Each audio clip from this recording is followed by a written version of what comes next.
Okay, magandang tanghalian po sa bawat sa at pakabilis po ng oras, hindi na po maawat. Dito po tayo sa ating day 2 ng ating LLBC Family Report Camp. Ano yung ating yung picture? Hindi na i-ready. Okay, so parang so salamat po sa pag-iingat ng Diyos at mga nakahabol, ang pamilya ni Brother Fernand at Victor Ron, Sir Andy, at kay dito kay Sister Lirio, nakasama na po natin. No? Umahamos pa. Ano ba, nag-taxi ka na ba?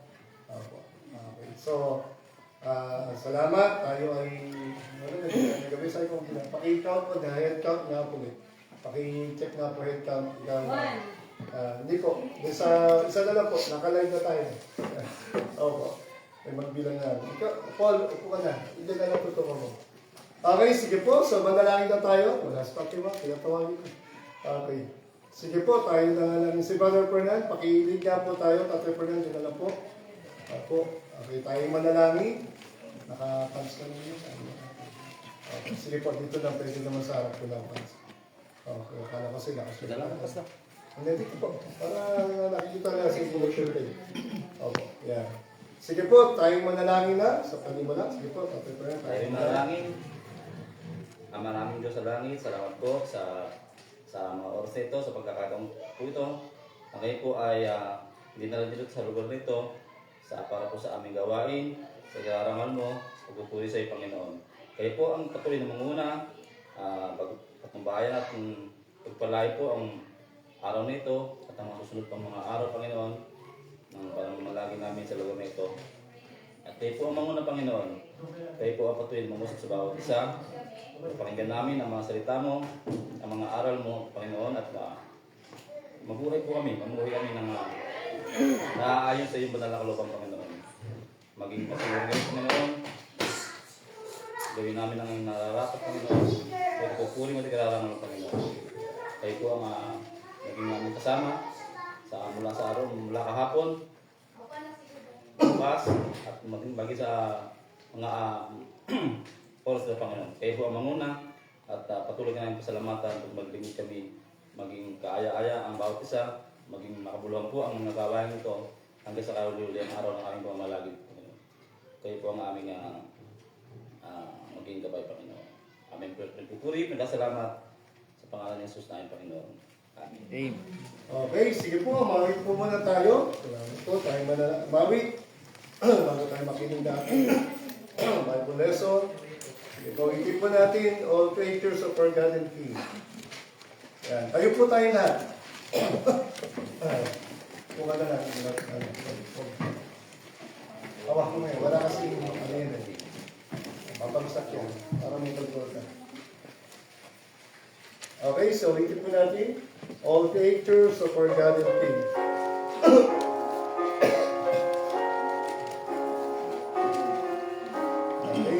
Mga song sheet, sabayan po natin. All creatures of our God and King, lift up your voice and with us sing. Hallelujah, hallelujah. The burning sun with golden beam, the silver moon with softer gleam. Oh, praise Him, oh, praise Him.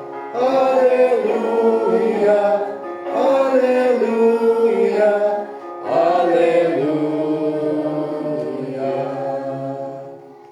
The rushing winds that are so strong, ye clouds that sail in heaven long.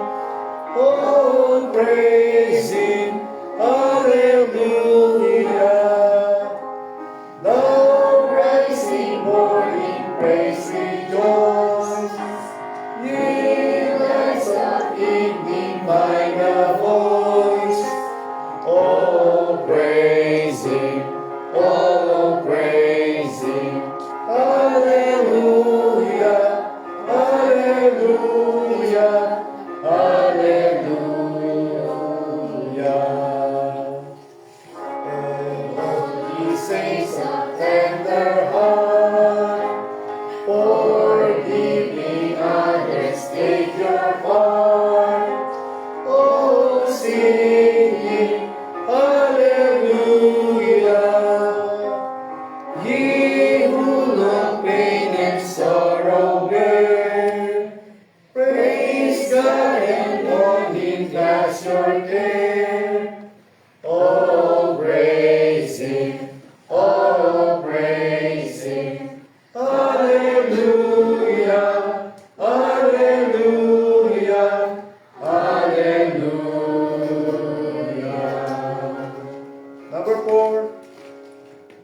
4. Let all things that Creator bless, and worship Him in humbleness.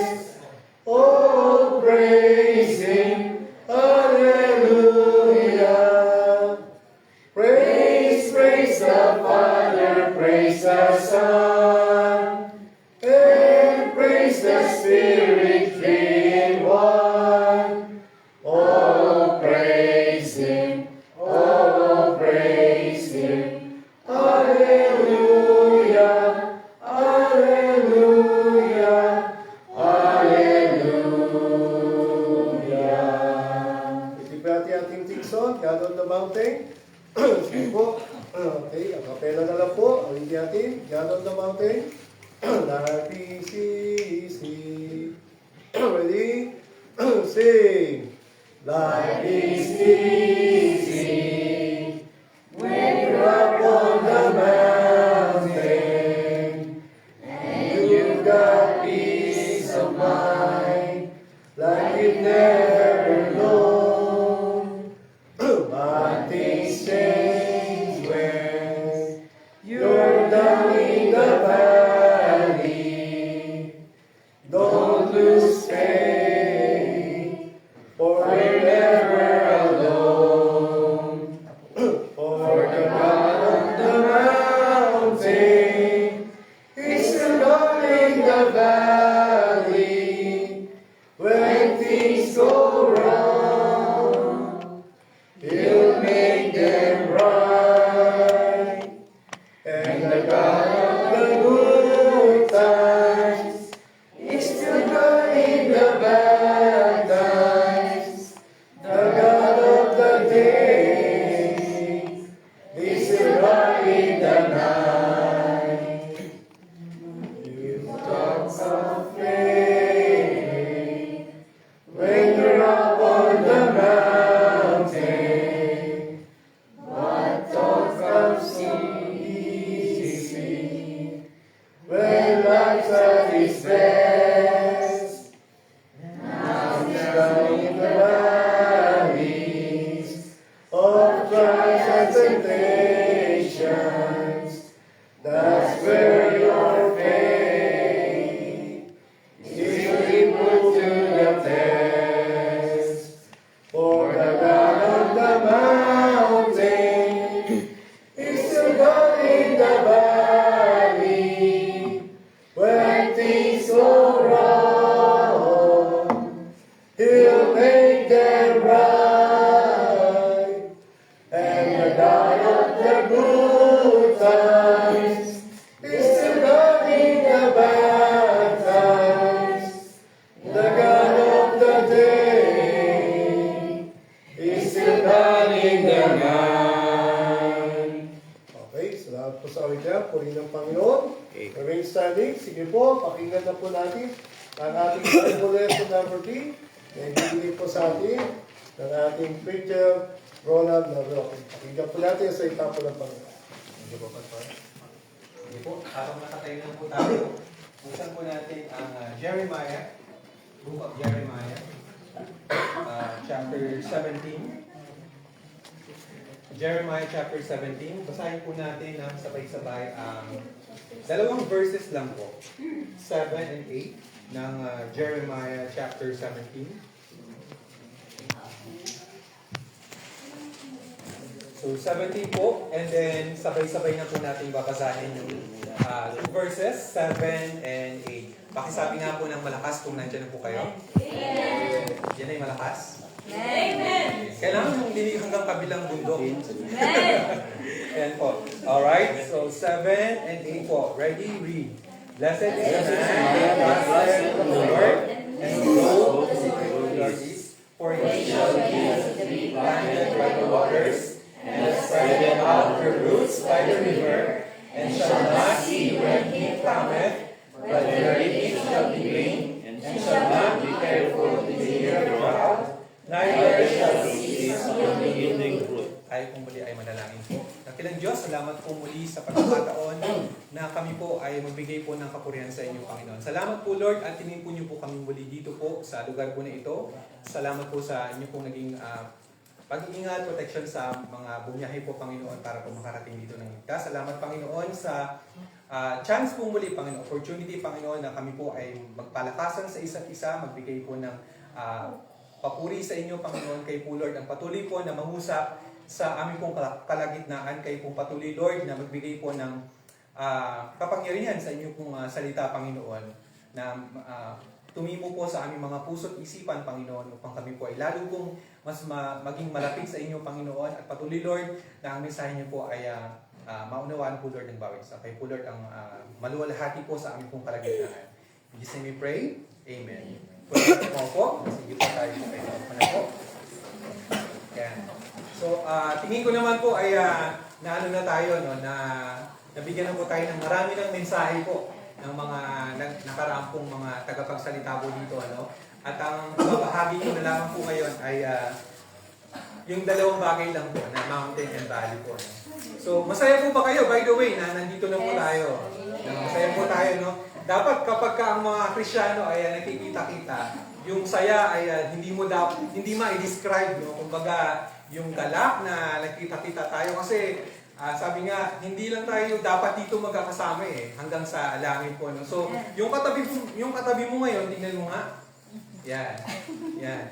Makakasama mo yan sa langit, ano, kung talagang nagtiwala at tumanggap sa Panginoon. Kaya dapat din, challenge din yun. So, dapat dito sa physical na mundo, magkakasama tayo, dapat lalo dun sa pangwalang hanggang lugar po natin. Ano? So, kasi hindi naman tayo permanente dito. No? All of us will leave this place po. No? So, purihin po ang Panginoon dahil sa opportunity po muli na tayo po ay magkaroon po ng ganitong pag-aaral, pagbubulay-bulay ng mga salita po ng Panginoon. At sabi nga, walang nagbago naman sa setup natin. No? Ang nagbago lang, siguro iba sa inyo, bagong ligo, so may fresh. Ang nagbago lang siguro yung place, no? Pero yung hawak natin, yung ating pag-aaralan, yung ating dapat po na itaas, ay hindi naman bago. Siya ay, ang Panginoon ay nandyan na rin po, no? So, kumbaga, sa oras po na ito, ay ating pong namnamin ang pinaka-tema po ng ating pong screen, waiting for Mirapas connection. Yan po. So, ibigay ko lang po yung mga kopya. Usually po naghahanda ako ng parang visual lang po dito, pero dahil naihanda ko na po ito bago pa yung pangyaring ito, kaya naipon ko na po, na-print ko na po. So, patulong na lang po na magpamigay po ng get one and pass po. Bali, dos po isa niyan, pakibigay na lang mamaya ni Sister Angie. Sige po. So, yan po ang kopya po ng ating pong magiging mensahe po sa araw po na ito. Sige po, para lang po ma-distribute. So, ang title po ay Rooted in the Valley, Growing on the Mountain. So, rooted, no? Pag sinabing rooted, ano po ba yung salitang root? Ugat, no? Rooted, no? So, yung puno na ice cream sa Nueva Ecija na sikat, masarap, no? Diba? Pero yung iba naghahanap, kung may puno, may ugat din ba na ice cream, ano? Siguro lasa na, no? So, rooted, no? Kapag of course, ang mga puno na, magbigay nga po kayo ng halimbawa ng mga puno na rooted. So, sila yung mga hindi madaling mabunot, ano? Kasi nga rooted sila. So, matindi yung pagkakakapit nila, no? Ang mga halimbawa ng mga punong ito ay ano po, papaya ba? Hindi, no? So, hindi siya rooted, no? So, yung papaya ay madaling tumumba, kaya hindi siya matatawag na rooted, no? So, ang halimbawa ay mangga, of course, no? Mangga, acacia, nara, buko din, ano? Lalo na kung matatamaan ka ng bunga, rooted ka na rin kasi buko ka na sobrang bigat yung buko ko, ano? So, yun, rooted. So, alam na natin ang konsepto ng rooted. Hindi siya madaling bumigay. Ano po? Rooted ba tayo sa Panginoon? Madaling ka bang bumigay? No? So, yun agad yung reflection natin, ano? So, rooted in the valley, pag-aralan natin yung konsepto ng valley, and then growing on the mountain. So, rooted ka at dapat lumalago tayo. Yun yung dapat nating makuha po na mensahe po sa ating pong kampo na ito. Huwag tayong umuwi ng Nueva Ecija or bumalik ng Nueva Ecija nang wala lang nangyari. Sana hindi tayo nagsayang lang ng ano dito, ng oras, ng araw, ng budget, ng everything, nang walang maganap sa iyong puso na lalo mong maintindihan ang pagkilos ng Diyos sa buhay natin lahat. No po? So, of course, iba-iba tayo rito. May mga estudyante, may mga nanay, tatay, may mga mukha namang tito na, tita na. Yung ba, no? So, iba-iba po tayo, pero ang ating pong pinag-uusapan ngayon ay paano kikilos ang Panginoon sa buhay mo. Paano siya kikilos ngayon sa kalagitnaan ng iyong buhay sa valley or sa tuktok ng mountain. Ano po? So, nabasa na po natin kanina yung pong dalawang verses po sa Jeremiah chapter 17. At sinabi po dito, basahin ko na lamang po ulit at sundan sa inyong mga mata. Blessed is the man that trusted in the Lord. So, pinagbala or masayang isang tao po na nagtitiwala sa Panginoon. Lahat po tayo dito, kung tatanungin ko, nagtitiwala ba kayo sa Panginoon? Ang sagot nyo, yes. Diba? Wala naman pong sasagot ng no. No? Pag tinanong ko, nagtitiwala ka ba sa Panginoon? Lahat tayo dito sasagot ng yes. Pero ang kasunod na tanong ay maaaring magbigay sa atin ng palaisipan. Gaano kalaki ang tiwala mo sa Panginoon? Kasi pwedeng nagtitiwala lang tayo sa pananaw na knowledge lang ng ating kaisipan. Pero maaaring hindi pa talaga ito nalalim, ano? So katulad ng rooted, no? Or ito ay uminit, kumbaga nag-alam. So wala lang tayong illustration, pero pag pinag-alab natin itong chimney pa ito, no? So mag-aalam, ano, di ba? So yung pagmamahal mo, yung iyong tiwala sa Panginoon ay dapat ay ganoon din po ang maging konsepto nito. So tuloy po natin ang pagbabasa ng verse po ng 7. The trusted in the Lord and whose hope the Lord is. So, trust and hope, yung dalawa pong binanggit ng salita dito. Nasa, nyo na rin po yan, handout nyo po, no? So, sabi naman po sa verse 8, yung 8 po, nagsimula sa salitang ano? Pakibasa nga po yung salitang. Saan siya nagsimula sa salitang? Start lang ng word, hindi ba natin? Yung ay, dahil nakatingin kayo dyan, no? Pero yung dot, 7, yung hanggang dot, 4, no? 4. Pagka po ninamnam natin yung salitang 4, sa mga nakakaalam, ang salitang 4 ay nagbibigay ng rason. Rason siya. Why were you absent yesterday? I was absent for I was sick, for example. So 4 ay ginagamit para magbigay ng rason. So kapag nagbigay ng rason, ito ay nagpapaliwanag ng dahilan. No? So kung ikaw sa verse 7, may trust and hope sa Panginoon, ano ang iyong magiging dahilan na parang magiging return sa iyo, no? So, for he shall be as a tree planted by the waters. So, yung taong may pagtitiwala, yung Kristiyano, ikaw na miyembro ng gawain ito, na may pagtitiwala at hope sa Panginoon, ibig sabihin po niyan, saan daw po tayo ikinumpara? In a what? In a tree planted by the waters, and that spreadeth out her roots by the river. So, nai-imagine niyo po yung nangyayari kapag ang isang puno ay lalong lumalago at lumalalim. So, yung kanyang ugat ay mas lalong lumalalim sa kapit sa lupa, at habang lumalalim yung kanyang ugat, yung kanya naman pong mga branches ay ano daw? Lalong yumayabong, lalong nag-extend. No? So, lalong dumadami yung kanyang posibilidad na magbunga. Ano pa? Mas lalo siya makakapagbigay ng shade o ng lilim kasi umi-extend na yung branch niya. Diba? So, ganun inihalin tulad ang isang Kristiyano o isang miyembro ng gawain ito na kung ikaw ay may trust at hope sa Panginoon, you will be likened or you will be considered as a tree planted by the water. Sabi ko po dito, and shall not see when heat cometh. Pansinin niyo ang mga puno natin ngayon pag hindi nadiligan ang mga halaman during summertime. Anong itsura nila? Tuyo. Na-dry na, tuyo na. Diba? May iba pang word ano yung parang nalanta? Wither. Nagulan, ha? Wither. Hindi, yung, hindi pa, yung parang, ano yung word, ano? Tigang. Hindi, sa lupa naman siya, no? Pero yung sa puno, no? Yung parang, or yung gulay, pagka bumili ka ng luoy. Pasensya na, medyo hindi ko mahukay yung word na ito. Pero yung description niya is, yung pag bumili ka ng, halimbawa, sa luyot o ng talbos ng kamote, di ba? Pagka matagal na siyang nasa supot lang or ano, parang laloy na siya yung nalanta na. Sige, yun na nga yun. Ano? So, ganun yung itsura kapag exposed sa sun. Or kaya naman, kinat na siya, di ba? Pansinin niyo yung isang bulaklak na maganda at kinat niyo siya sa kanyang katawan. After maybe some time or days, siya ay maunti-unti na rin malalanta kasi wala na nagsusustain sa kanya. Diba? Ganon din tayo, mga Kristyano, pagka tayo ay wala ng connection sa Diyos, wala ka ng fellowship sa Panginoon, unti-unti ka na rin malalanta. Maluluoy ka na rin, matutuyo ka na rin. Diba? Tingnan niyo katabi niyo, paano ba siyang tuyo? O daing pa rin? Hindi, basta hindi amoy daing yun. Sige po. So, ibig sabihin po mga kapatid, kapag, napakaganda po ng verse na ito, yung verse po, pag ginamnam niyo po yan, nandyan ang biyaya ng Panginoon. Tingnan niyo po yung sinabi dito. But her leaf shall be green, sabi po dyan, no? And shall not be careful in the year of drought. Kumbaga,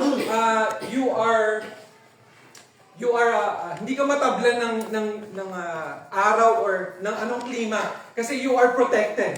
You are sustained. You are parang may power ka na hindi ka matablan. You are shielded. You are invincible. Parang ganoon. Parang hindi ka you're immune ka, parang gano'n na whatever the weather outside is, you remain fresh. Di ba ang ganda nun? You remain productive. Kasi, basahin na natin yung last. Napakaganda po ng huli. Sabi po dito, and shall not be careful in the year of drought, neither shall cease. When you say cease, stop, no? Neither siya hindi mapapahinto. Na ano daw po? From yielding fruit. Walang season na magpapa-stop sa kanya.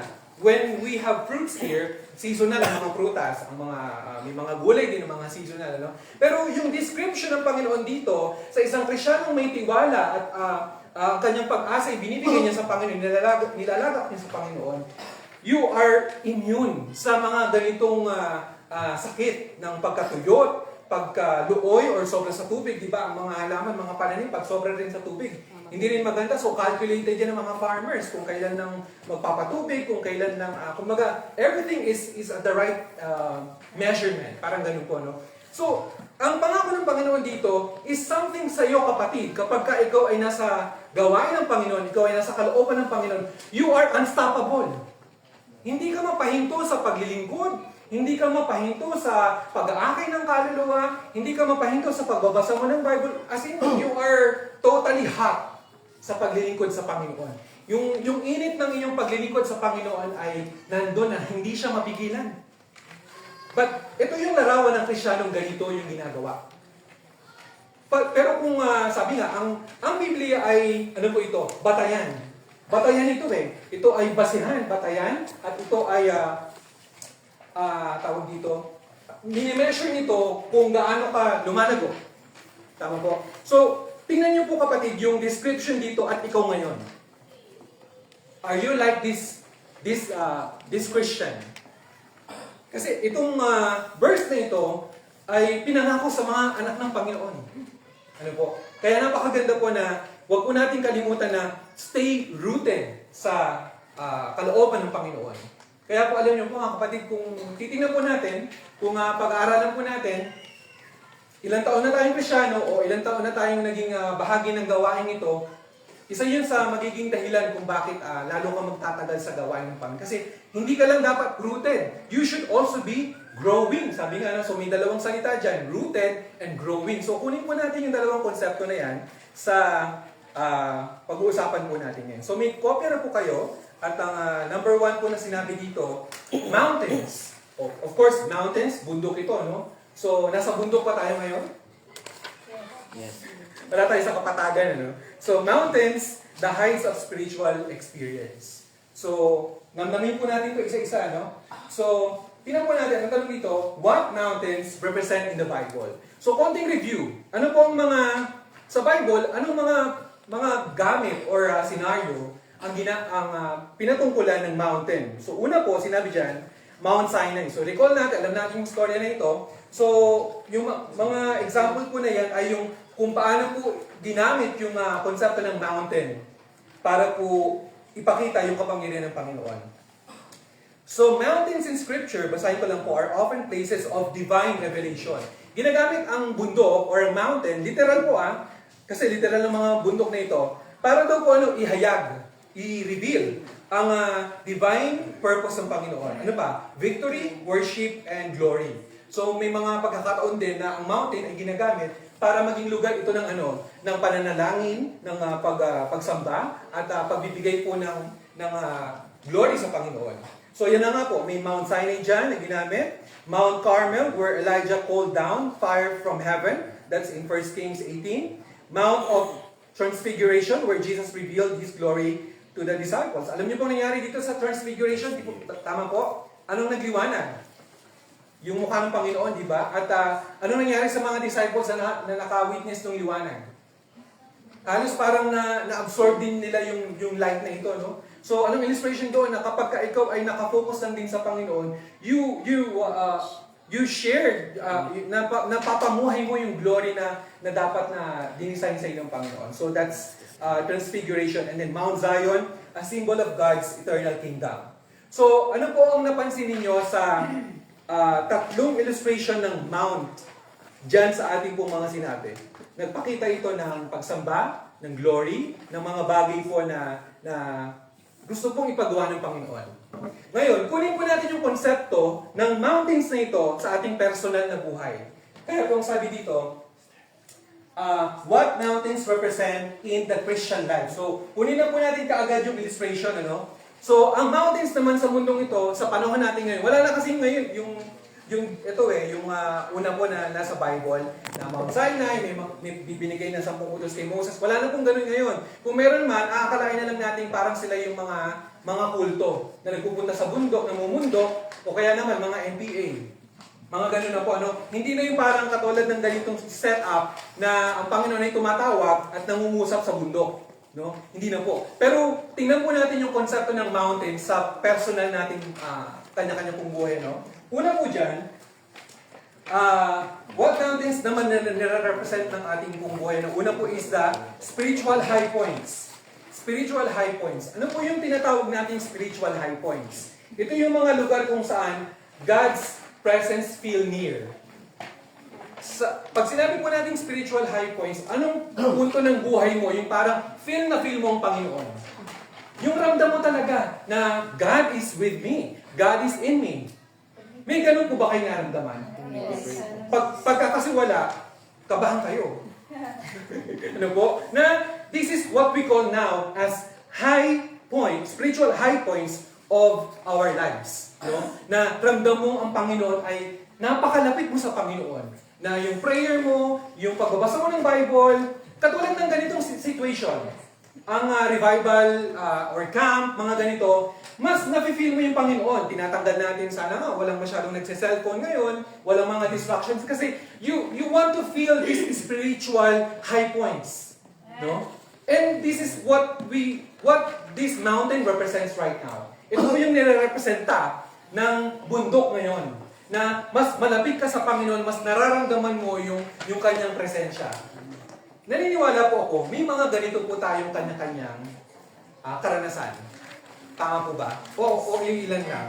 Sana po meron, So, yun po yun, mga church ka, mga revival, we feel deep conviction, yung namungusap sa iyong Panginoon. Meron siyang binibigay na, katulad po ng purpose ng mountain kila Moses. Diba? Kay Moses, may revelation ng 10 Commandments. Diba? May revelation ng mga pinapagawa ng Panginoon. And in the same manner, sa ngayon, hindi ka na si Moses Wala tayong binibigay yung Panginoon na ganon. Pero, sa pakikinig mo ngayon sa salita ng Panginoon, it's like the same. Nire-reveal ng Panginoon yung purpose niya sa buhay mo.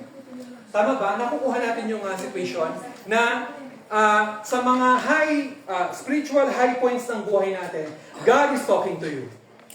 Tama? Nire-reveal ng Panginoon yung glory niya sa iyo na ibabahagi mo rin, ipapamuhay mo. Yun yung isang example. Okay po? Gets po natin yun, spiritual high points. The second one is victories. Ang victories, mga tagumpay. Mga success natin sa buhay. Mga ikaw ay na-honor, mga estudyante natin na may mga karangalan tinanggap. This is one example. Diba?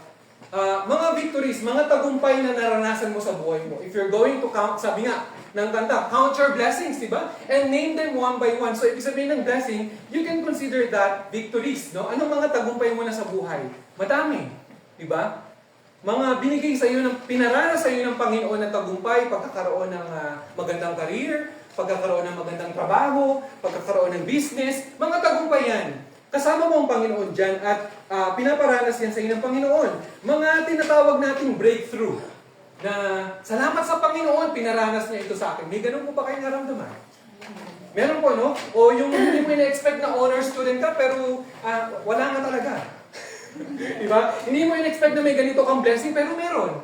It is a victory, no? And this is what we also consider right now, mga kapatid, na mountain din. Bundok din ito where the Lord is putting you on top. Diba? Na napaparanas din ito sa iyo ng Panginoon because He's proving His faithfulness sa iyo. Pinapatunayan niya na tapat pa rin siya sa iyo. Diba? Meron po tayong kanya-kanyang ganon. Of course, kung hihingan ko kayo lahat ng example, madami masyado. No? Pero i-recall nyo po, kaya nga minsan, let's go back, mag-reflect tayo. I-reflect mo yung una na sinabi dito na yung spiritual high points. Isang example niya na hindi natin makakalimutan, the day you got saved. That must be one of your spiritual high points. Highest, maybe. Diba? The second one is the victory, diba? Ang dami mong tagumpay na naranasan, ang dami mong mga hindi man talaga yung super na tagumpay, pero at least, pinaranas sa iyo ng Panginoon na hindi ka talunan. This is one victory na pwede natin may consider. Mga blessings mo, yan po yun, ano? So, in example, gumaling ka sa sakit, that's also a victory. Meron kang pinagpe-pray na malubhang karamdaman mo, o karamdaman ng iyong kapamilya, o ng anak mo, ng tatay mo, gumaling sila, that is also a victory from sickness. And the Lord is there. He's the healer. Pinatunayan niya na through your prayer, through your faithfulness, God is also faithful na tinupad niya yung kanyang pangako. So, isa po itong victory din. Tagumpay din po ito. Tagumpay din po na nandito rin tayo ngayon. Di po ba? So, isa po itong matatawag po na tagumpay. And this is the mountain that we are experiencing right now. Ito po yung isang bundok din where the Lord, sabi nga po, no, sa unang salita po dyan, ginagamit ang bundok para na mga lugar na ipakita ang divine revelation, victory, worship, and glory. At sabi ko nga kanina, hindi na tayo literal na mamumundok. Ang mangyayari po sa atin, yung nangyayari sa buhay mo ngayon, that can represent the mountain that the Lord is letting you feel, that the Lord is letting you experience. So, pangatlo na pala ito. To their perspective, klarong pananaw or mas naintindihan mo, di ba? Sa math, bakit mahirap? Pasensya na sir, bakit talagang mahirap ang math? No? Ang math, bakit mahirap? Well, sa may mga intellectual intelligence rather, na may mathematical intelligence, hindi na masyadong problema yan. Pero bakit ang hirap ng math basically? Bakit ang hirap yung solve niya, you get frustrated pag hindi mo ma-solve. Hindi mo masundan yung teacher mo napakabilis mag-discuss o kaya naman hindi nag-discuss at all. Diba? Tapos ang lupit magpa-exam. Diba? Totoo. At ang kahit sagutin ng nanay, hindi kaya. Parang ikaw. Ako rin, aray ko po. Kasi mga ganun bagay, no? Diba? Ang hirap talaga. At yung mga bagay na, of course, lahat tayo nagkaroon ng subject naman. Maganda na lang din math na lang example. Kasi nakarelate tayong lahat, diba? Mahirap siya naturally. Kasi yun ang nature ng math. You pinapaisip ka nito, na-activate yung iyong pamamaraan sa pagbibilang ng mga numero siguro or pag-estimate anumang bagay. So, and then pag hindi natin nasusundan, hindi natin nasosolve yung problem or hindi mo, kahit may formula na open book, calculator, naranasan ko yan, hindi ko pa rin alam. Kasi hindi ako naturuan ng tamang process or talagang yung aking brain is not really wired sa math. No? So, problema na talaga ng lahi ko yun. Ganun bagay. So, nasa lahi din ang misa na kakulangan. O, Pastor, salamat Mamaya, ganun lang tayo. So, mga ganung bagay, pag hindi natin nare-resolve yung mga bagay na ito, anong karaniwan mong nararamdaman? Dismayado ka or aburido? Diba? Nakakunot ang noo mo, maraming mga bagay kang tinatanong. Bakit naging 3? Bakit negative ganito? Bakit hindi ko nagawa yung ganito? Diba? And in the same thing in life, pag hindi natin nare-resolve yung problema o hindi natin nalulusutan, we tend to question the Lord. bakit ganito, Lord? Bakit hindi ganito? Ba't ganyan? Ba't ganito? Ano po? Pero ang sinasabi po dito na mountain po, ng clear perspective, from the mountaintop, we can see what God has done, ba? Na-imagine nyo po mga kapatid, kung hindi man kayo mahilig sa mountain climbing or sa trail, diba? Kung kailan nyo po na-appreciate yung pinagdaanan ninyo kapag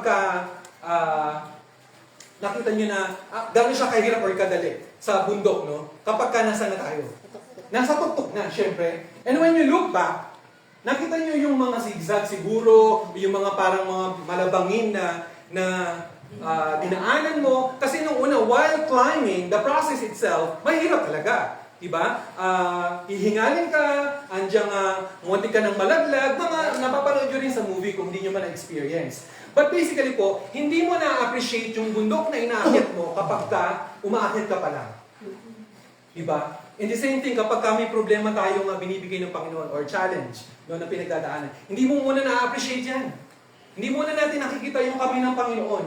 Diba? O kaya, when you can see His hand ba yun? Trust His heart, diba? Sabi sa kanta, no? So, may mga bagay tayong sa proseso sa una, while you are climbing, hindi mo na-appreciate yung guidance ng Panginoon. Nakafocus ka lang minsan sa sarili mo. Ako na naman ang pinatamaan ni Pastor, mga ganung bagay. Nakafocus ka na naman sa kahinaan mo. Ako na lang ang laging nakikita, mga ganung bagay. That is another konsepto ng while you are still climbing. And then when you reach the top of the mountain, halimbawa, physical na mountain, na ikaw ay talagang nakaakit na doon.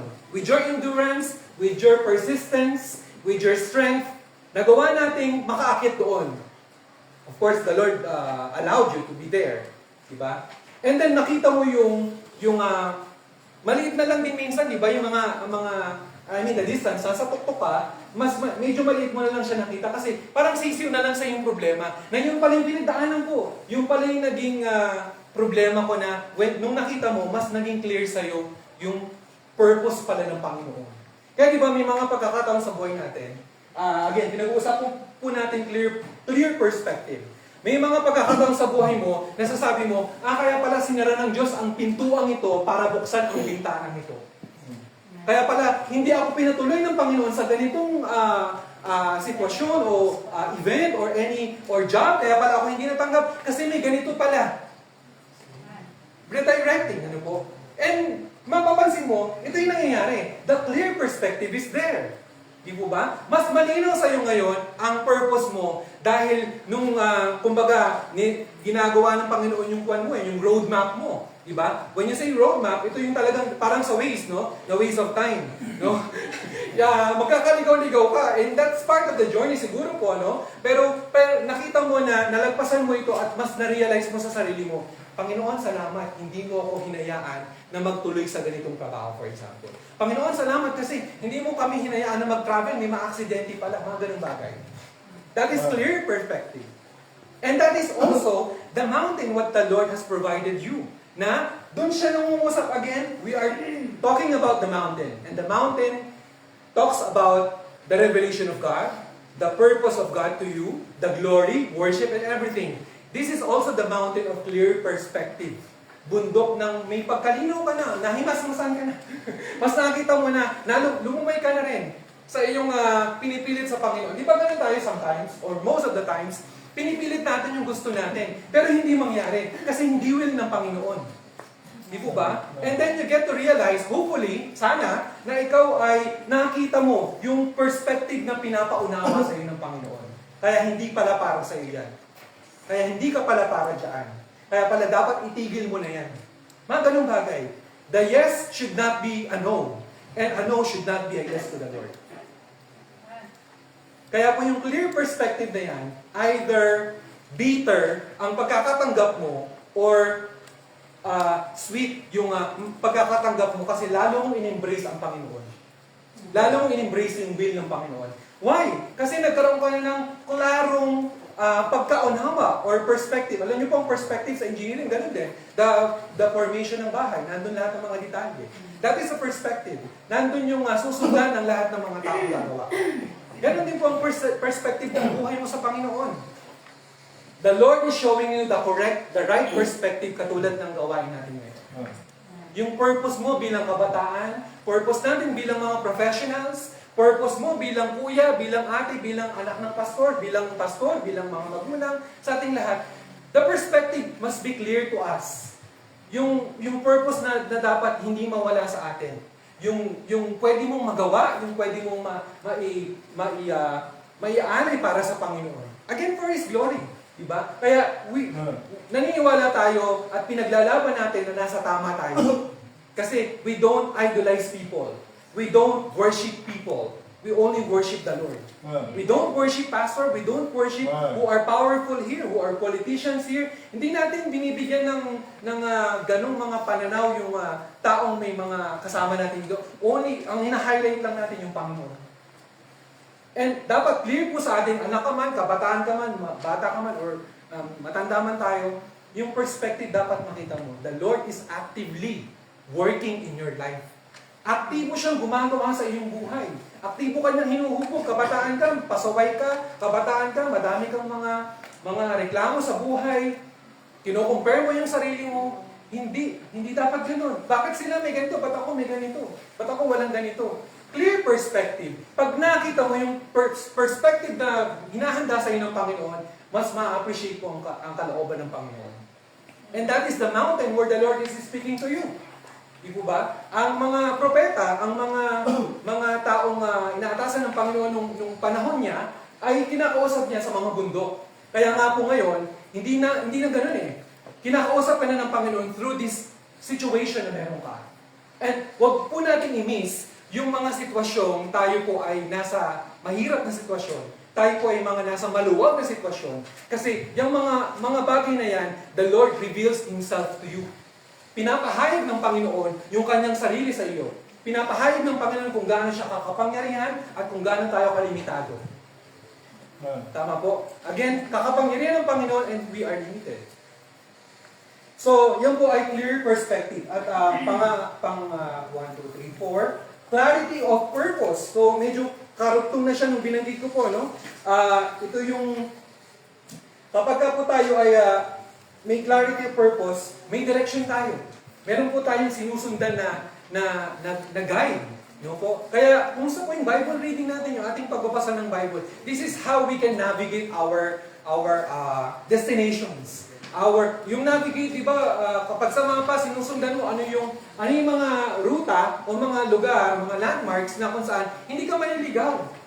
Pero pag tinigil mo ito, pag binaliwala mo na lang itong Biblia, ang salita ng Panginoon, 100% or even 200% maliligaw ka. Mawawalan ka ng direksyon. Mawawalan ka ng gana sa paglilingkod sa Panginoon. Pero ba't yung mga unsaved, hindi naman ganun?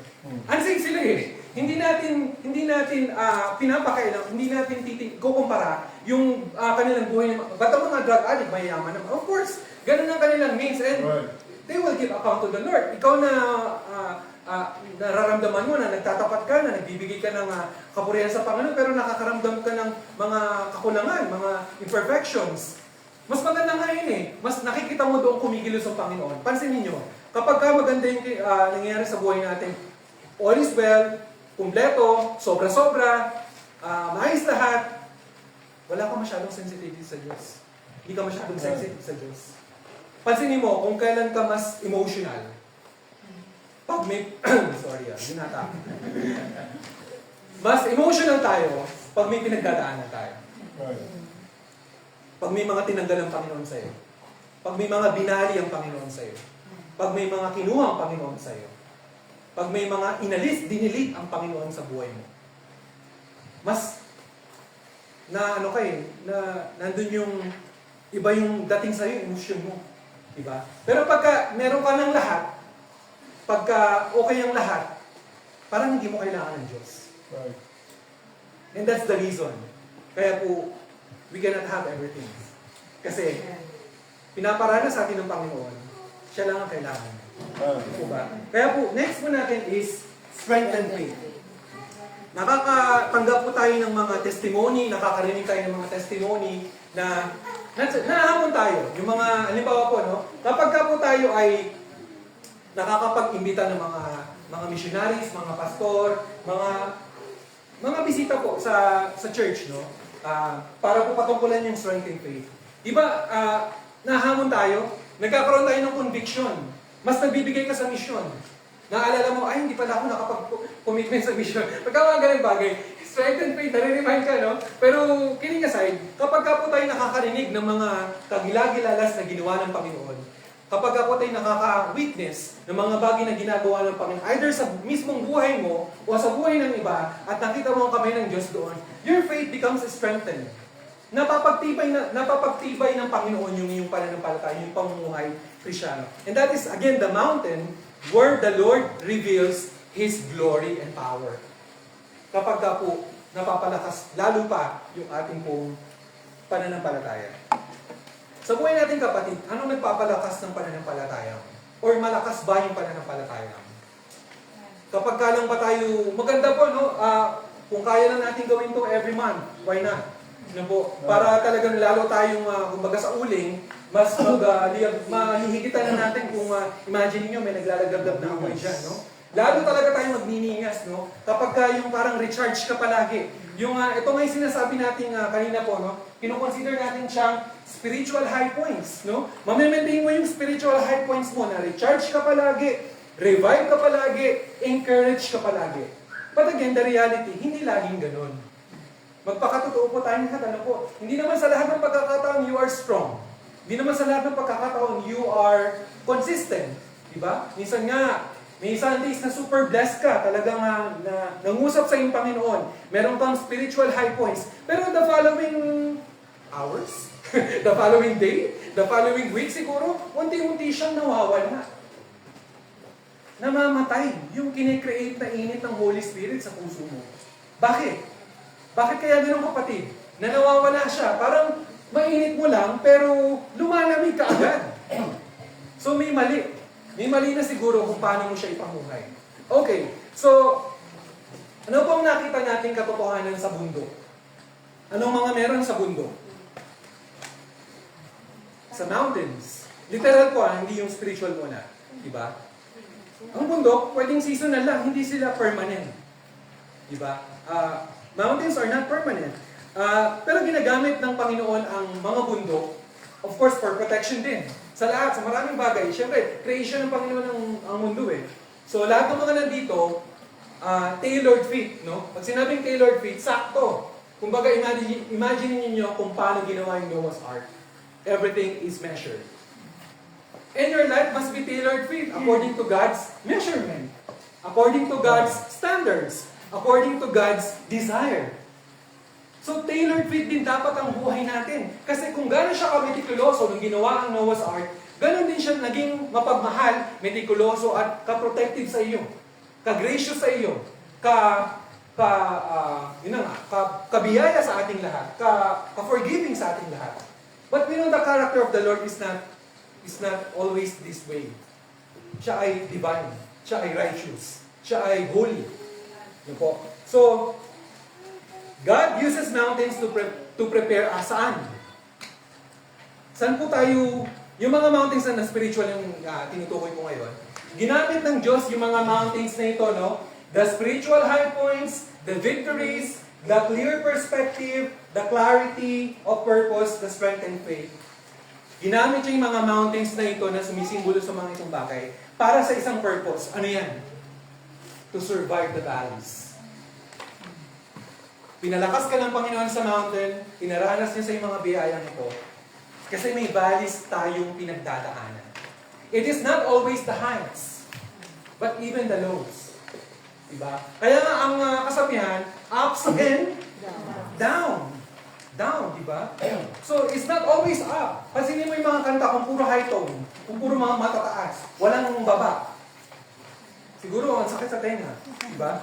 So, hinahanda pala tayo ng Panginoon sa mga mountains na ito na pagpapala, mga confidence na binibigay sa atin ng Panginoon, to what? To prepare us to survive or to face the valleys.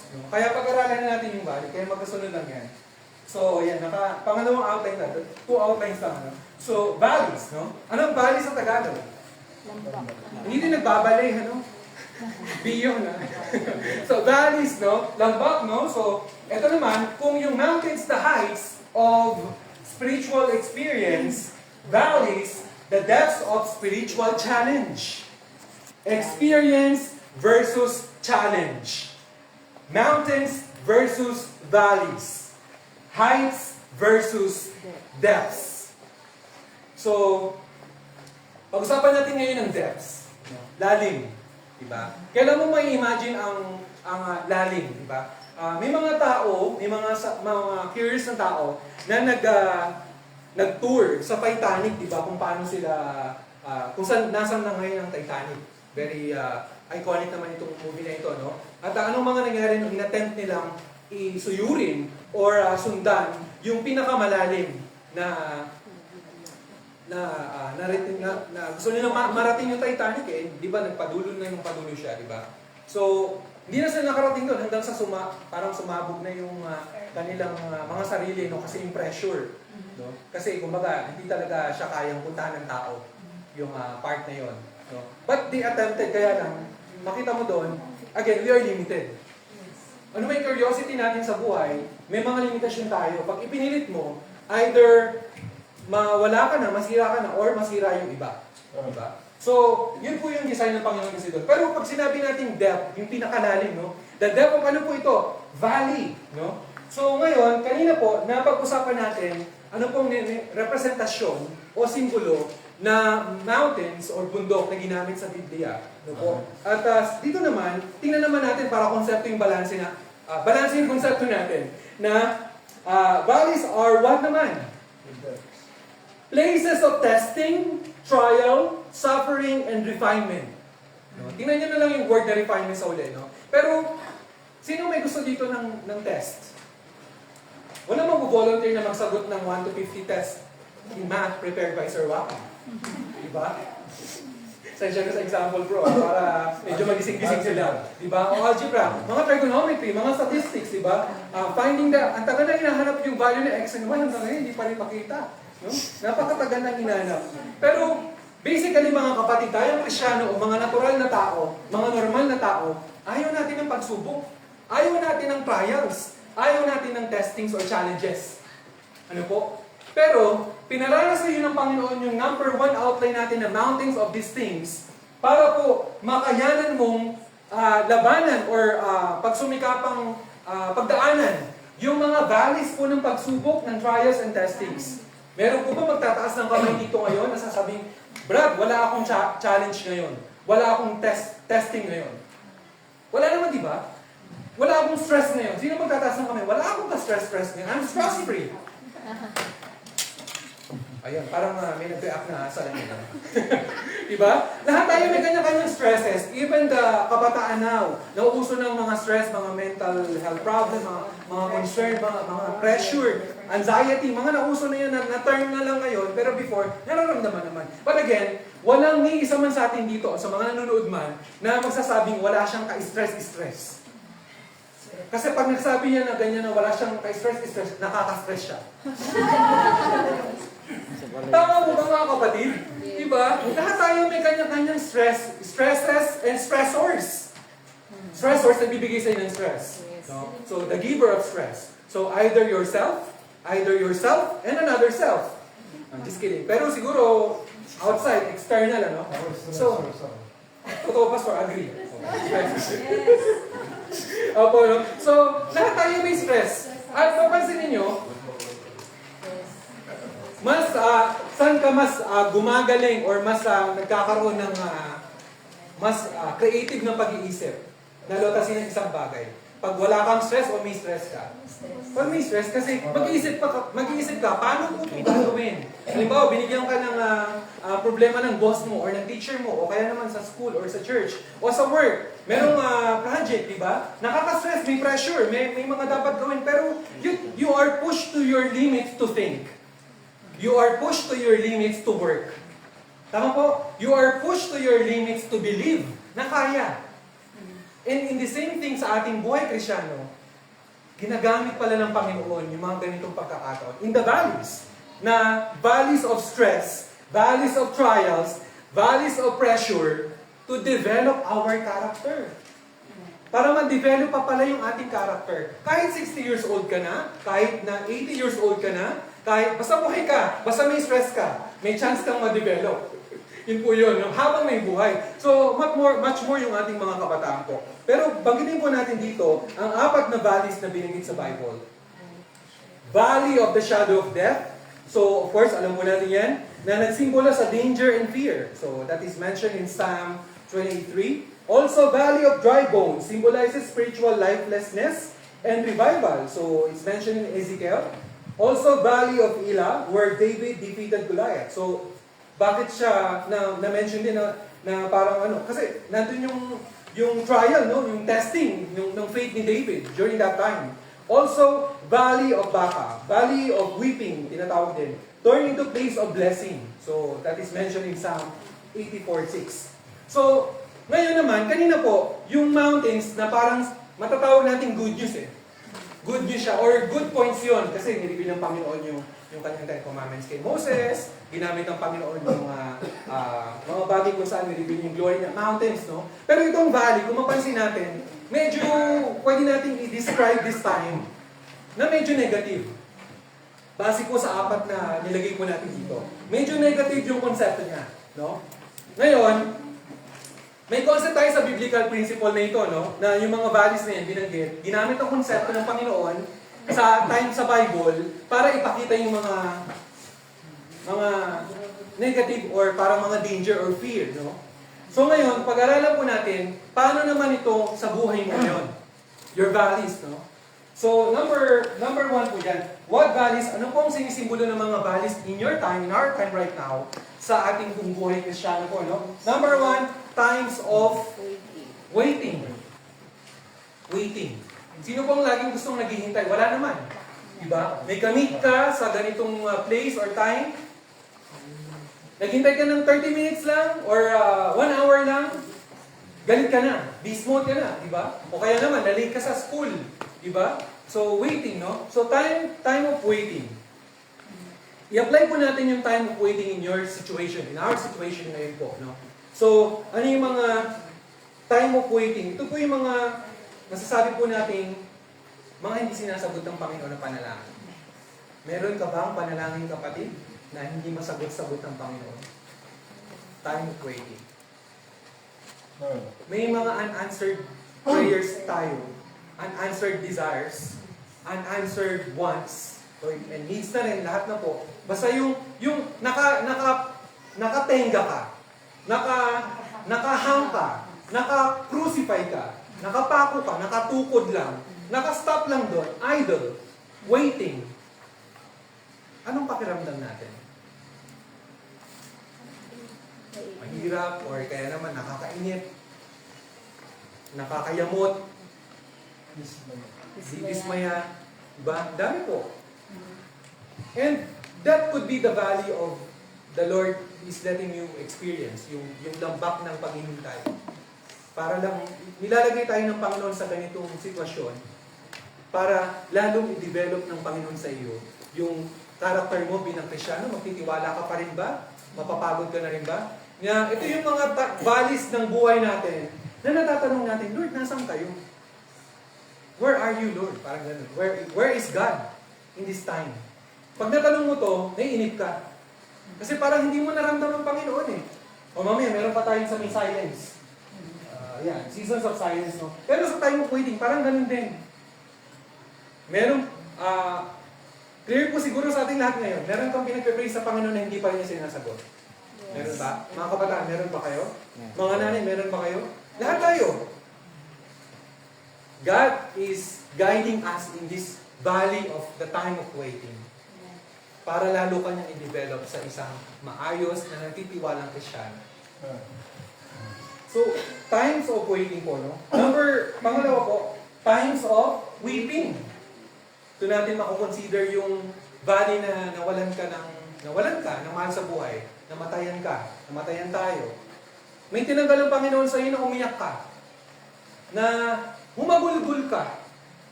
I-recall niyo po yung mga bagay na inalis sa iyo ng Panginoon at umiyak ka ng todo. Time of weeping. Ito yung mga pagkakataong natatanong mo, question mo ang Panginoon, Lord, bakit ako? Nung una, yung sa time of waiting, Lord, nasaan ka? Nasaan ang Panginoon? Parang ang bigat ng kamay ng Panginoon. You are in the valley of time of waiting. And then, time of weeping. Bakit hindi ito yung mga, pwede natin makonsider dyan, yun nga, yung pagkawala po ng mahal natin sa buhay, pagkawala ng valuable things sa'yo. Sa inyo ba mga kabataan, meron na ba kayong experience na umiyak ka kasi nawala yung sa'yo, natanggal yun sa'yo.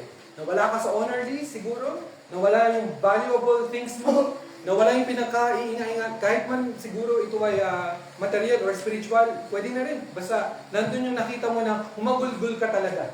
At inalaw ito ng Panginoong mangyari sa'yo. Meron ba? Meron tayo, ano po?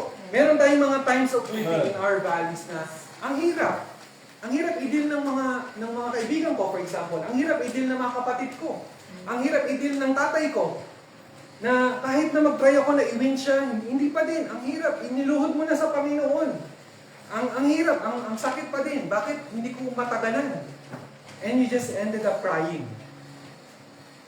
The Lord is there, guiding us pa din sa mga ganang pagkakataon. So yung mga masasabi mong the lowest, yung pinaka-lowest heart mo, yung pinaka-lowest mo, pinaka-mababa mo na punto ng buhay mo, na akala mo strong tayo, pero pinaparanas din sa iyo ng Panginoon, yung pinaka-weak ka. Yung pinapakita sa iyo ng Panginoon na hindi ka strong all the time. Na siya ang source of strength.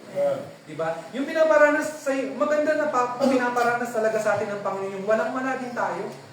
Hindi man sa material siguro, yung you're drained, parang yung hindi ka maayos talaga, yung may kulang sa puso mo talaga na yung Panginoon lang yung makakapag-sustain yan. Na parang tinanggal ka sa sanga, nadadry ka unti-unti, pero pag binalik ka ulit, through budding process, unti-unti ka ma-revive. At kapatid, huwag mong hayaang matanggal ka. Huwag mong hayaang mawala yung connection mo sa gawain ng Panginoon sa Kanya mismo. Kasi yung mga times of waiting and weeping na ito yung mga proseso ng Diyos. Mga ginagamit ito ng Panginoon para lalo kang patatagin. Alam niyo, ang mga bagay na may hirap, mas may lesson kaysa sa matadala. Tama ba? Minsan naririnig niyo yung mga pagkakataon, I learned this lesson the hard way. Diba? The hardest, or even the hardest way. Diba? Minsan kailangan mo munang makuryente bago ka matutunan ng bata na hindi na siya umakyat sa ceiling, for example. Minsan kailangan pa niyang mapinhayan. Diba? Minsan kailangan pa natin masudsog para lang matuto tayo. Minsan kailangan natin magkasugat para matutong magbike. Mga ganung bagay. Na alam niyo na po, no? So, may mga ganitong pinaparanas ang Diyos sa ating buhay para po tayo lalo pong manangan sa kanyang mga pangako. So, that is the time of weeping. Next is, ito yung mahirap din. Seasons of silence. Kapatid, mayroon bang punto sa buhay mo na ang tahimik ng Diyos? O naranasan mo ba sa buhay mo na hindi ka sinasagot ng Panginoon? Yun na ngayon, parang sa unanswered din po, no? Na ang tahimik ng Diyos. Hindi mo nararamdaman yung guidance ng Panginoon. Parang wala siya, unseen. Unseen ng Panginoon. You're not feeling the presence. Parang akala mo you're left alone. Na you're left in this battle alone. Kung may mga ganung pagkakataon sa buhay mo, lalo mo dapat purihin ang Panginoon. Kasi yun yung mga moments na gusto ng Panginoon na lalo kang lumapit sa Kanya. Na hindi mo maramdaman, na maramdaman mo nag-iisa ka at makita mo na sa pagiging parang you are left alone, God is there. Tayo pong mga may asawa, of course may mga asawa tayo na katuwang natin. And we open everything. Pero of course, iba pa rin yung fellowship mo na nasa Panginoon mo inilalagak lahat. Iba yung iyak mo nang ikaw na lang. Iba yung sigaw mo sa Panginoon na ikaw na lang. After you cried pa din sa iyong misis or mister, na na-share mo lahat ng mga stress mo na nga, mga paghihirap mo, mga bagay na lahat ng pinagdadaanan mo. Pero iba yung iyak na dapat mo ibigay sa Panginoon. Ito yung iyak na humihingi ka ng mercy sa Panginoon, ng humility sa Panginoon. Minsan kasi baka pride lang din yung nagpapastop sa atin, kaya may unforgiving heart tayo. Minsan baka mga akala lang natin na kaya natin, pero pinapahiya tayo ng Panginoon. Sa totoo lang, na akala po natin na kaya natin, we have everything, meron akong savings or anything, pero hindi pa din. Kasi sa Panginoon pa rin naman lahat galing yun. So, seasons of silence, ina-appreciate mo ba ang Panginoon sa mga pagkakataong silent siya? O kaya naman, do you take time na, since tahimik na, di ba minsan may approach tayo sa mga anak, mga bata o sa ibang tao na, pagka hindi mo na mabawal, silent ka na lang. You just look na lang, tinitingnan mo na lang. Minsan, sa klase, di ba? Hindi mo mabawal yung klase. Ang approach naman lang, hindi mo sasabay yung ingay nila eh. You stand firm, make your presence be known. Dapat kita ka ng mga bata, and then nakatingin ka ng silent ka lang.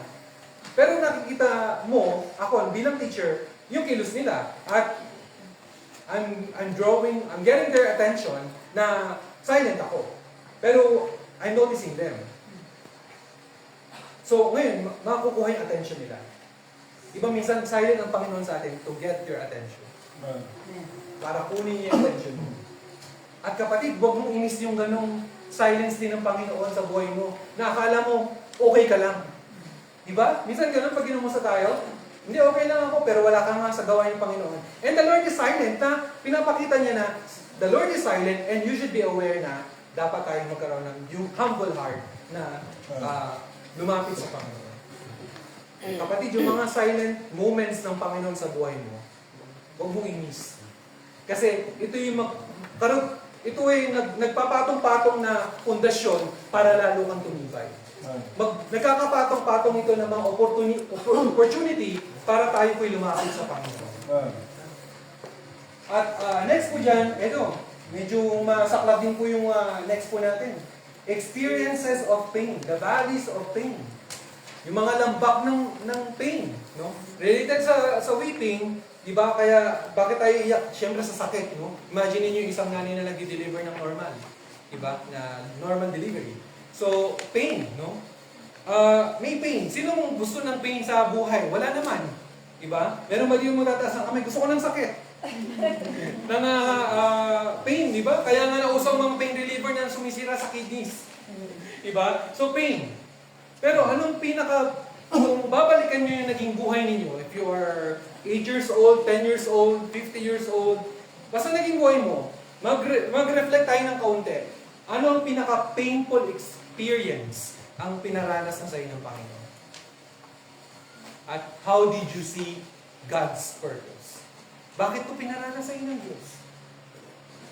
Di ba ganun? Sana ganun eh. Hindi minsan laging puro ang tanong natin sa Panginoon na, bakit Diyos sa akin ito pinaranas? Faithful naman ako. Yung mga ganun, di ba? Look at the life of Job. Di ba? He never questioned the Lord. Kahit na tinanggal na lahat. Is that painful? Yes. Is that hardest? Yes. Is that the pinakamalalim din na spiritual challenge? Siya din. May consider mo din. Baka wala pa nga rin sa kalingkingan yung ating mga naranasang pain. Di po ba? Pero again, siya, anak ng Panginoon. Ikaw, anak din ng Panginoon. And we are not exempted. Hindi tayo immune sa ganitong pagkakataon na you will experience pain. You will experience suffering. At dapat mas na-enjoy mo yung ganitong pain and suffering, especially kung nararanasan mo ito for God's sake. Diba? Hindi dahil paano yan ng Diyos sa'yo. Magkaiba kasi yun eh. May pain ka na caused by yourself. Nakakala mo sa Diyos, pero consequence to ng kasalanan natin. Pero may pain tayo na napaparanas ng Panginoon or suffering na napaparanas sa atin ng Panginoon na caused by a willful or purposeful situation. Na dinadala ka niya doon para ihubog ka, para hulmahin ka, para i-shape ka into form na ikaw ay titibay na Kristiyano. Rooted, sabi nga ng Jeremiah, na ever-growing, ever-expanding branches of trees, ever yielding, will not cease yielding fruits, na hindi ka na mapigilang nagbubunga, naglilingkod. Yun kapatid ang disenyo sa atin. Kaya binasa natin yun. This is what the Lord wants us to understand. Ito po yung mga bagay na gustong maipakita o paunawa sa atin ng Panginoon ngayon. Na yung mga mountains na victories na naranasan mo, mga blessings na naranasan mo, kaya ka niyang dalhin doon sa pinakamataas. Kaya ka rin niyang ilalim sa pinakamalalim na valleys, na ilubog sa pinakamalalim na lubugan. Wala na akong maisip, lubugan. No? Na luka, na parang akala mo you are parang nalulunod ka na parang suffocated ka na. Diba? Na parang bibigay ka. Pero sinabi nga po ng ating tema, God is still the God of the mountain and God of the valley. Makita mo ang Diyos sa pinakarurok ng iyong natagumpay, na naating, na blessing mo. Makita mo yung kamay at puso niya. Makita mo rin dapat yung kamay at puso at purpose ng Diyos dun sa valleys na pinaparanas niya sa'yo. Because the God of the mountain is still the God of the valley.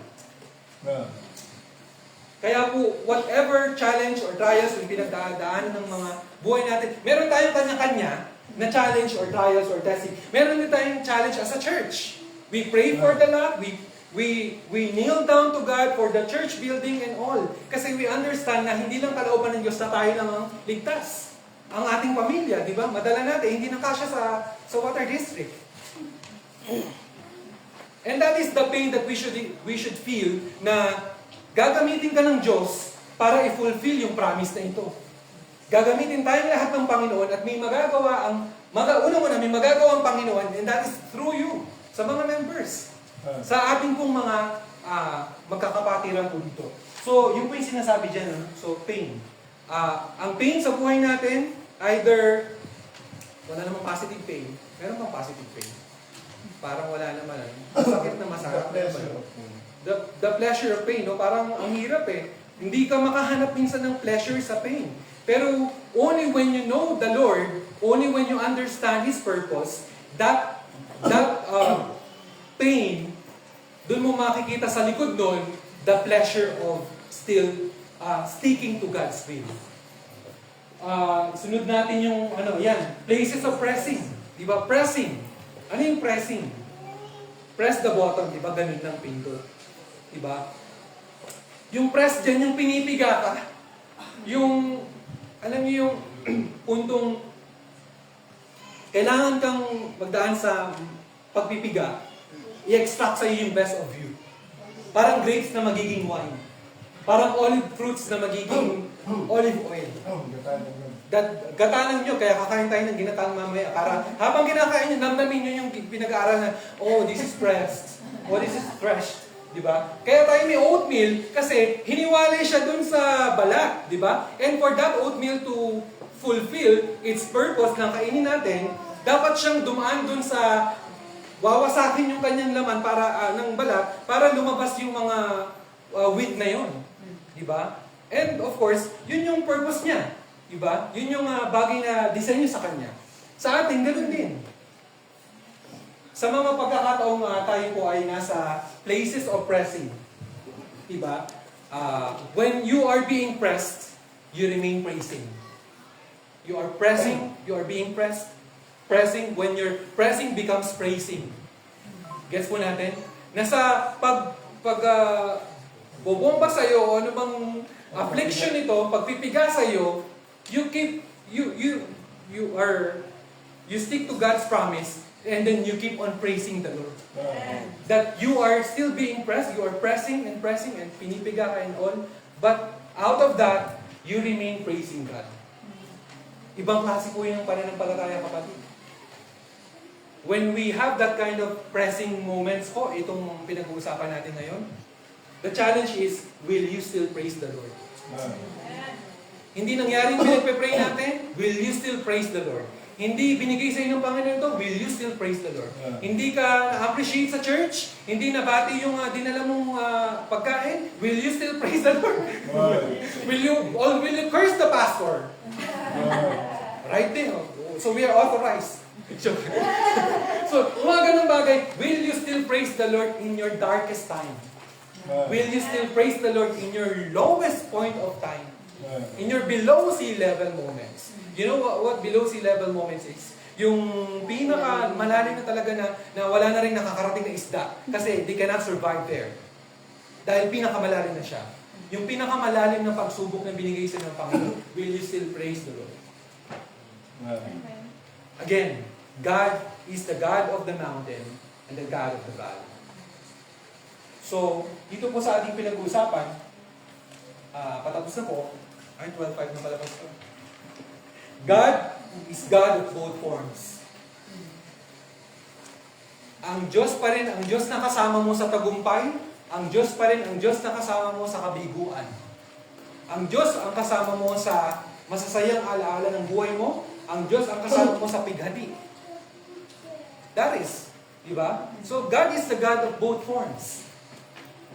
Victories, yung mga nandito, He is your God, He must be your God, lalo po sa mga pagkakataong, yung mga times of waiting, times of weeping, seasons of silence, experience of pain, places of pressing, you should still, you should end up praising and worshiping the Lord pa din. Na makita ng Panginoon na titiwala pa rin tayo sa Kanya. Actually, marami pa to. Marami pa tong what values represent in Christian life. Marami pa kayong pwedeng inagdag dyan. Pero of course, nilimitahan lang natin sa ilang mga bagay na common sa atin. So, ang sinabi po dito, nire-reveal o inahayag ng Panginoon ang kanyang kapangyarihan sa mga bundok. Mga bundok na naranasan po natin.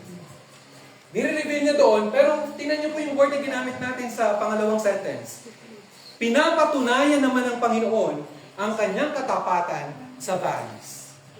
While God reveals, ito yung blessing mo, ito yung mararanasan mo, ito yung pwede sa'yo, pinapakita niya yung ano po doon, yung power, kapangyarihan ng Panginoon. Pero sa mga valleys ng ating buhay, sa darkest time ng ating buhay, God proves yung kanyang katapatan pa din sa buhay natin.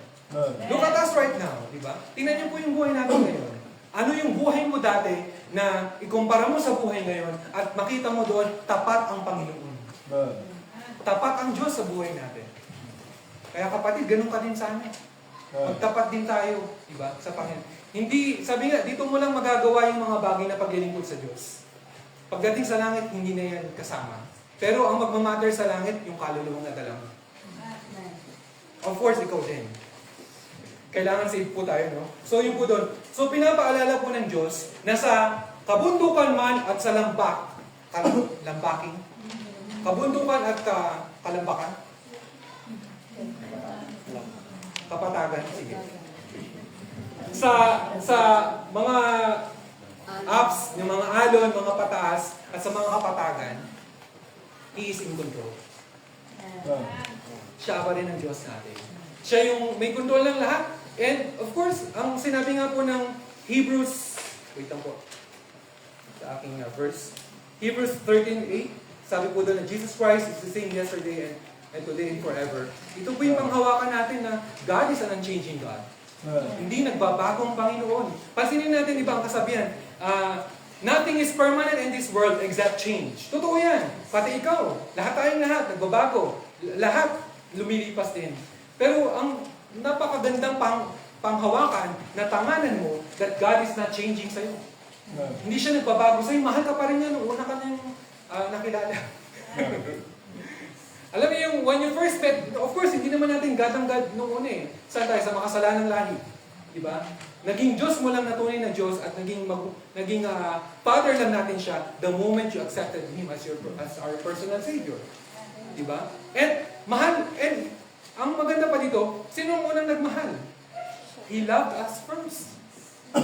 And He's not changing. Sabi po ng Hebrews 13:8. He's not changing. Ibig sabihin, yung kapangyarihan niya noong time ni Abraham, ni Moses, ni David, ni Elijah, nabawasan ba yun ngayong time na to? Na konti na lang bibigay kong power sa'yo, mga 10%? Hindi. It's the same maximum potent power na humati sa dagat ng Red Sea.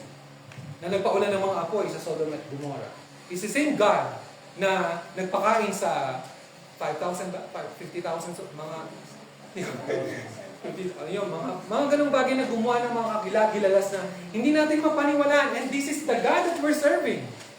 Kapatid, ito yung God na pinaglilingkuran mo. Na sana ibigay mo yung best para sa Panginoon. Hindi yung tira mo na lang na lakas, hindi yung tira mo na lang na resources or finances, hindi yung tira mo na lang na energy. Kasi still, God is not changing. Ito yung nire-reveal sa atin ngayon. na ang Panginoon na kasama mo sa mountains, siya rin ang Panginoon na kasama mo sa valleys. Tayo din manalangin. Dakilang Diyos, salamat po sa pagpapaalala sa amin na you are the unchanging God, Panginoon. Salamat, Lord, sa pagpaparana sa amin ng mga victories, ng mga blessings, ng mga, masabi po namin, mga triumphs, Panginoon, and over these things, Panginoon. Salamat din, Lord, sa pagpaparana sa amin ng kahirapan, ng problema, ng mga pressing moments or silent times niyo po sa aming Panginoon. Kung saan po, Lord, mas nakikita po namin, you are actively working sa aming mga buhay, Panginoon. Salamat, Lord, sa mensahe po na inyo pong inilagay sa aming mga puso't isipan na ikaw ang Diyos na may control ng lahat. Ikaw ang Diyos na sovereign. Ikaw ang Diyos na makapangyarihan, Panginoon. Salamat po sa pagpapakita sa amin, sa aming mga kahinaan na kung saan kayo pinakamalakas. Salamat po, Lord, sa pagkakataong you always give us the strength, Panginoon, na kailangan namin sa mga pagkakataong kami po'y pinakamahina. Salamat, Lord, sa oras at pagkakataon din ito, Panginoon, na kami po'y nagpapalakasan bilang isang church, isang pamilya, Panginoon, na kung saan kami po'y binibigyan niyo po ng lalo pang mas malalim na pananampalataya at matatag na pananampalataya na magagamit po namin sa aming pong buhay paglilingkod, buhay Kristyano at bilang niyo pong servant, Panginoon. Kay po, Lord, ang patuloy po na magpala ng mga natitirang oras. In Jesus' name we pray. Amen.